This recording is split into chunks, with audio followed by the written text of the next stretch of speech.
either.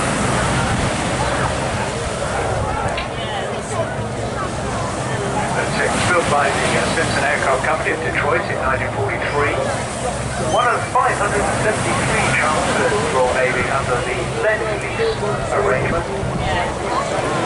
The American civil aircraft first appeared in 1933. 500 military gold versions were transferred to the Royal Navy, so a large number of them